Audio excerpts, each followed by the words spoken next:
So when you were talking about the book, Love Strong, how does this apply to pivotal leadership?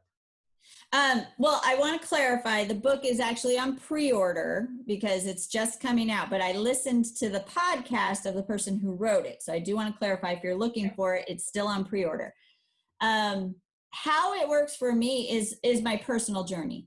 Prior to knowing what a brand statement was, prior to knowing philosophy and owning my authentic self, I have been saying, I was 17 and a half when I moved out of the house and got my own apartment, and I was working full time. I didn't go to college till later in my life because making money was, way cooler than sitting in some economics class, right?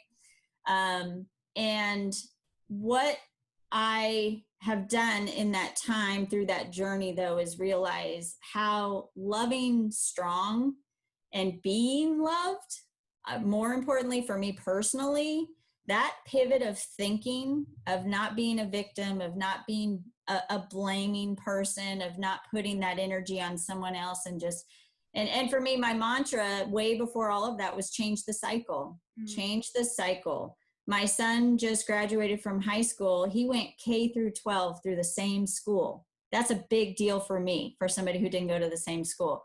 The fact that, his dad and I are together and annoying him for many years of his life is a big deal to me. The fact that I own a house is a big deal to me. So Love Strong, that, from what I'm looking forward to getting the book.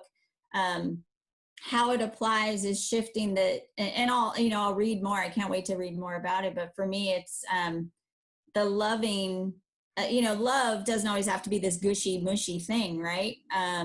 Love is loving who you are, loving and being loved as who you are, loving the work you do, maybe not every day, but most days, loving the people around you.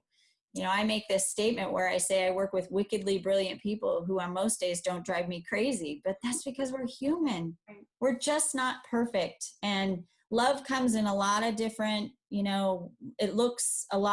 has a lot of different forms. So love all of it. Love when you have a great pen that you can write with every day. I'm addicted to these pens. My team buys me them all the time. I love these pens.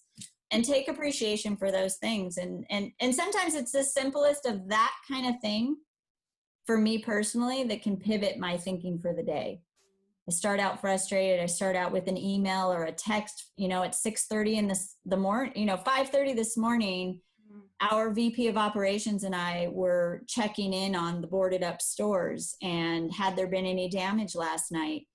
And man, that's a lot to take in before you've had your cup of coffee, or for me, a cup of tea.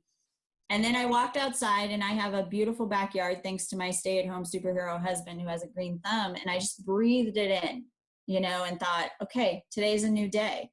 So that's what it is for me. I tie the love into not so much just the lovey-dovey, but loving the moment, loving the win, loving a communication with my team, a quick text, a joke, a laugh.